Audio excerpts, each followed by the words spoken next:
Saudara kasih di dalam nama Tuhan Yesus Kristus, saya senang semua datang, walaupun tidak semua. Ya, Mas Rudi datang, Pak Patrick datang ke sini juga.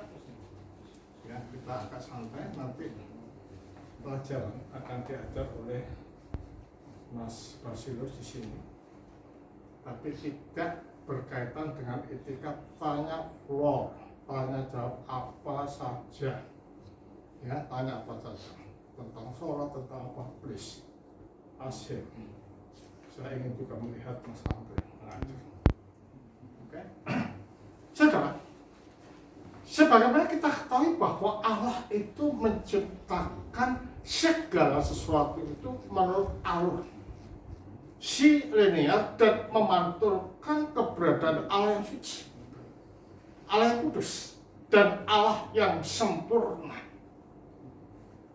Jadi kalau demikian, apa yang diciptakan oleh Allah tidak ada yang jelek, tidak ada yang jahat, dan tidak ada yang bertentangan dari sifat-sifat Allah yang trinitarian itu.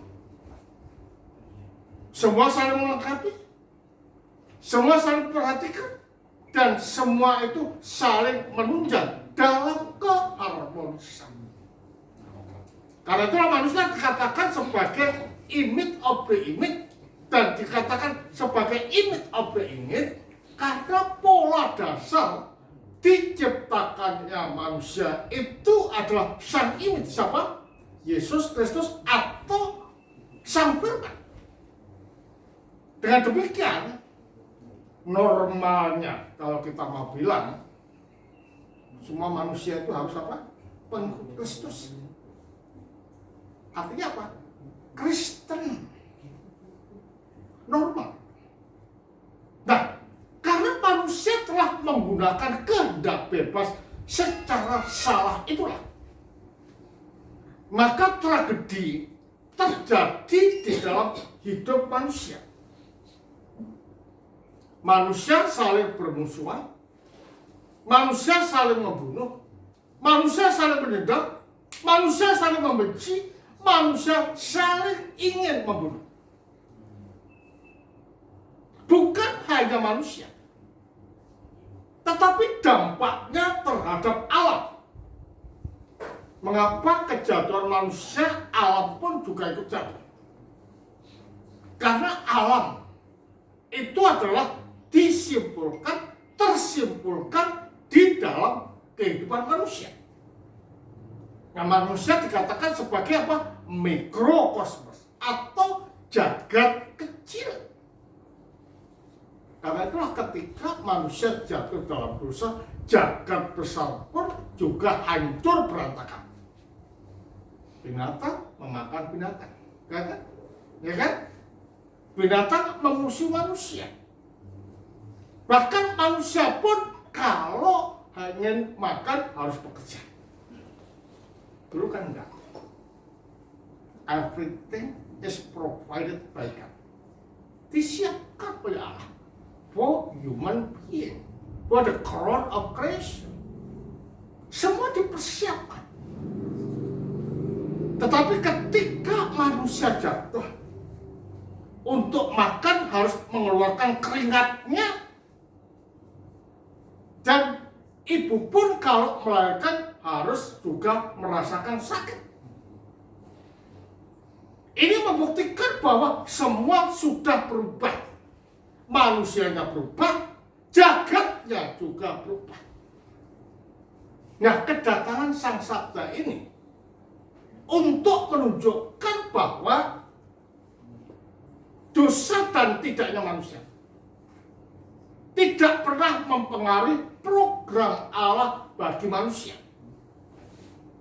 Manusia tetap sebagai gambarnya. Manusia tetap sebagai image-nya. Jadi tidak pernah berubah. Tetap sama. Namun hanya keberadaan yang berbeda. Mutunya sudah berbeda. Apa bedanya? Karena dosa. Ya kan? Apa bedanya? Keterpisahan. Apa bedanya? Kematian. Apa bedanya? Sudah samar kamarnya. Makanya manusia selalu melakukan perkara-perkara yang bertentangan dari Allah. Nah, atas dasar inilah Nino senantiasa mengatakan dan menekankan di dalam hidup manusia bahwa lini keberadaan manusia semua sudah berubah. Bahkan dikatakan rusak. Berpikirnya rusak, cara pandangnya rusak, tindakannya rusak, dan kehendaknya pun juga rusak. Mengapa dikatakan rusak? Karena standarnya bukan antara manusia dan manusia, tetapi standarnya adalah antara Allah dan manusia. Nah, kalau sudah standarnya seperti itu, gak ada satupun orang yang benar. Hanya siapa yang benar? Allah. Siapa yang benar? Sang Khalid. Siapa yang benar? Sang Suci. Nah, untuk mendapatkan kebenaran inilah, maka perlu menyatu tunggal dengan Sang Suci. Dasar-dasar inilah, saudara, yang menjadikan apa yang dikatakan dalam falsafah Jawa, Jer Basuki mawa Pin. Basuki itu apa? Rahayu. Rahayu itu apa? Selamat. Untuk mendapatkan kenyamanan, keselamatan di dalam hidup dan kalbu kita ini, perlu ada laku. Ya kan? Perlu ada laku. Makanya saya katakan, dan gereja juga mengadaskan, jika seseorang nyatakan bahwa percaya dengan Yesus without word, tanpa ngepres dadanya, kira-kira pernyataan seperti ini beneran nggak dalam Alkitab? Percaya Yesus pasti selamat, bener nggak ini? Ya, tidak. Apalagi kalau ditambah Yesus yang mana? Nah ini repot, ya kan? Yesus yang diajarkan Alkitab para bapak gereja atau hanya motivasi dan ideologi orang-orang tertentu? Makanya kalau dikatakan Yesus ideologinya satu orang ke orang, terjadi macam-macam ajaran tentang Kristus. Dan semuanya bertentangan dari Allah, wahyu Allah dan Alkitab. Katanya dikatakan back to the Bible. But the reality is not true. Opposite. Ya. Nah, kedatangan Sang Sabda ini untuk membuktikan bahwa Allah itu mengasihi. Karena itulah dikatakan bahwa Allah melalui pribadi Yesus Kristus ingin membuka tangan. Ketika dia ada di kotanya, ada segerombolan orang membawa orang lumpuh. Dikatakan dosamu sudah diampuni karena apa? Melihat iman mereka, kan? Jadi bukan dilihat orang yang lumpuh. Iman mereka siapa? Yang membawa. Nah ini para bapak gereja senantiasa mengkaitkan dengan baptisan bayi. Pada waktu bayi mau dibaptis, dia kan tidak mempunyai kesadaran akan imannya, kan? Tidak bisa mengatakan Yesus juru selamat, Yesus kepala gereja, ya, Yesus sang gereja itu sendiri tidak bisa mengatakan seperti itu. Tetapi yang membawa itulah yang dapat menyatakannya. Karena dikatakan karena iman mereka dosamu sudah diampuni. Ya kan? Iman yang membawa. Iman Bapa Selam. Makanya Bapa Selam di dalam gereja itu dipilih orang yang mengerti imannya. Tidak norobontek, pokoknya ke gereja, tapi tidak mempunyai dedikasi pada gereja, dijadikan bapak selam. Ya jangan, itu nanti jadi praketek.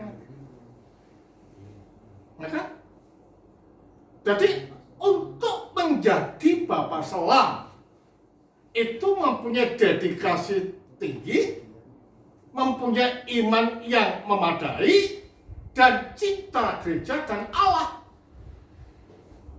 sehingga dapat membawa bayi ini pada kedewasaan rohani sesuai dengan apa yang diajarkan oleh gereja. Ya? Dan demikian juga orang lumpuh ini dibawa oleh orang-orang kepada Yesus, dikatakan karena iman mereka maka dosamu diampuni. Nah, mengatakan dosamu diampuni ini menjadikan orang Farisi mencak-mencak, marah. Mengapa demikian? Karena dengan mengatakan dosamu sudah diampuni, menunjuk pada artian bahwa Yesus sedang mengangkat dirinya sebagai Allah. Karena apa? Hanya Allah yang bisa mengampuni dosa, kan? Nah, dengan mengatakan dosamu sudah diampuni, maka dia mencak-mencak. Yesus ini siapa sih? Dia kan anaknya tukang kayu, orang biasa. Bagaimana dia dapat mengatakan dosamu diampuni? That is impossible. Tidak mungkin ini.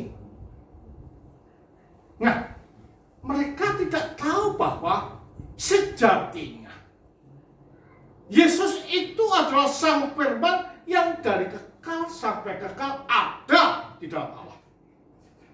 Maka dikatakan di dalam Yohanes 1 ya, ayat 14 bahwa sak egen itu Sang Sabda jadi daging. Berarti kalau demikian Yesus itu tidak sekedar manusia, tetapi manusia jelmaan daripada Sang Firman yang dari kekal sampai kekal ada di dalam Allah. Karena dia ada di dalam Allah berarti dia satu esensi di dalam kealahan. Karena dia satu esensi, maka dia tunggal kemuliaan, tunggal kehendak, tunggal kuasa, dan tunggal dalam segala hal. Makanya dia dapat mengatakan dosamu sudah diampuni. Artinya bahwa dia itu Allah, meskipun bukan Allah itu sendiri, karena Allah itu siapa? Bapa.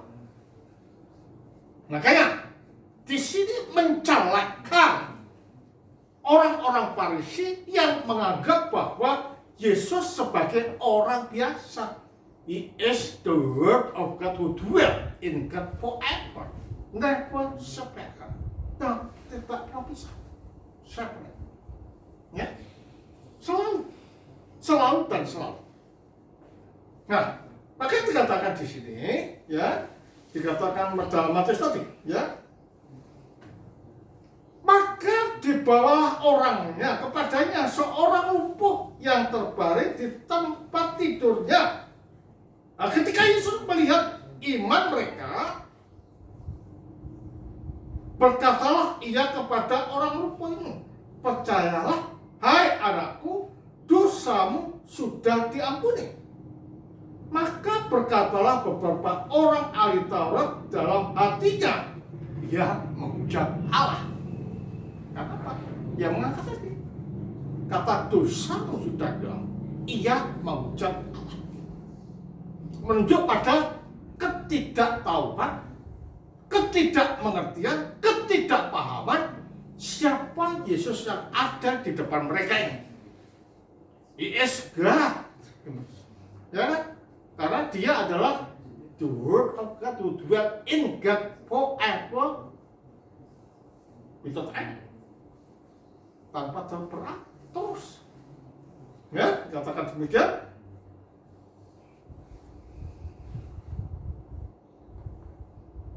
Mengapa kamu memikirkan hal-hal yang jahat di dalam hatimu? Manakah yang lebih mudah? Mengatakan dosamu sudah diampuni atau mengatakan bangunlah dan berjalanlah? Yesus menanyakan itu kepada mereka, ahli-ahli Taurat. Tetapi Yesus melakukan dua-duanya, mengampuni dosa dan menyatakan bukti daripada diampuni. Dia berjalan dan mengangkat tilamnya. Jadi kalau demikian bahwa Yesus di dalam hidupnya itu selalu mengimplementasikan kasih sebagaimana Allah itu kasih. Dan itu adalah merupakan bentuk pelayanan yang ada di dalam diri Yesus sekaligus sebagai contoh bagi murid-muridnya. Maka dikatakan kalau kamu ada karunia melayani, lakukan melayani.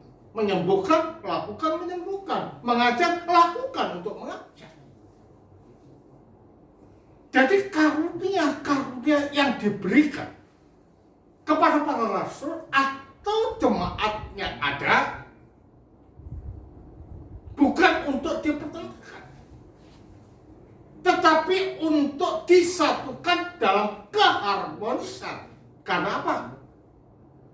Karena semuanya itu adalah untuk kesejahteraan manusia. Sejahtera batinnya, sejahtera pikirannya, dan sejahtera hidupnya. Jadi kalau kehidupan manusia itu kompleks. Ya, kompleks. Ketika kita membenci dan membenturkan karunia yang ada itu, maka di dalam gereja tidaklah mungkin ada kesejahteraan. Nah, kalau sudah bilang kesejahteraan bukan teologi kemakmuran saya. Nah, sekarang digembar-gemborkan, kalau tidak kaya bukan pengikut Kristus, itu praketek itu. Nah, karena tujuan hidup manusia itu bukan untuk terikat dengan jagat, meskipun jagat itu sendiri tidak rusak. Makanya para bapak kan mengatakan pada waktu kamu hidup hendaknya engkau mati, supaya pada waktu kamu mati kamu hidup. Artinya tidak terikat dengan benda-benda yang menjadikan kita serakah, yang menjadikan kita kejam, yang menjadikan kita mengeksploitasi kepada keberadaan manusia dan bahkan membunuh dan dendam. Nah, kalau ini yang menjadi fokus hidup kita dijaga, apa artinya punya harta tetapi hati kita busuk? Apa artinya punya harta kalau hati kita ini tidak menyatu dengan Sang Kristus? Apa artinya kekuasaan kalau kita jauh dari Sang Terang? Semua itu nothing dan sia-sia. Tetapi kumpulkan harta surga itu melalui apa? Karunia-karunia yang ada, yang kita hidupi di dalam gereja melalui sakramen. Nah, ini adalah merupakan laku yang harus kita pertahankan di dalam hidup ini. Jadi kalau demikian kehidupan orang Kristen ini tidaklah semudah orang membalikkan telapak tangan. Kehidupan orang Kristen perlu berjuang untuk mencapai kesucian, mencapai kesempurnaan, mencapai keindahan dan ketenteraman, berenang di dalam lautan ilahi. Dari situ kita akan menjadi orang-orang Kristen yang nanti ketika menghadap Sang Khalik without afraid at all, kita berani karena dada kita sudah dipenuhi dengan rahmat ilahi. Dan dikatakan juga demikian, ya.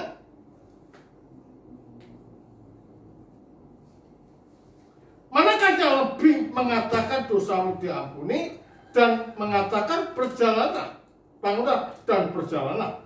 Tetapi supaya kamu tahu bahwa di dunia ini anak manusia berkuasa mengampuni dosa. Anak manusia berkuasa mengampuni dosa. Berarti kalau demikian ini bukan manusia biasa, tetapi manusia ilahi. Nah, kalau kita gandengan kita manusia ilahi, mengapa kita takut? Makanya saya katakan jangan takut dengan dukun. Ya kan? We have to struggle. Silent. Karena kekuatan kita lebih tinggi daripada apa-apa yang terjadi. Nah, jangan takut. Berdiri. Menuju kepada kesucian, kesalehan, dan menapak jalan Allah. Ya. Dan orang itu pun bangun dan pulang. Maka orang-orang banyak yang melihat hal itu takut, lalu memuliakan Allah dan telah memberikan kuasa sedemikian itu kepada manusia. Akhirnya yang ada apa? Memuliakan Allah. Nah, memuliakan Allah yang ada di dalam diri manusia itu karena kalbunya tersentuh. Karena kalbunya terbersihkan. Karena kalbunya terterangi. Karena kalbunya itu diterangi oleh Allah. Nah, ini yang dikatakan bahwa orang ini telah terang kalbunya. Dan kalbu yang terang inilah yang menjadikan kita berkata juga terang, melihat juga terang, berjalan juga terang, berkehendak juga terang.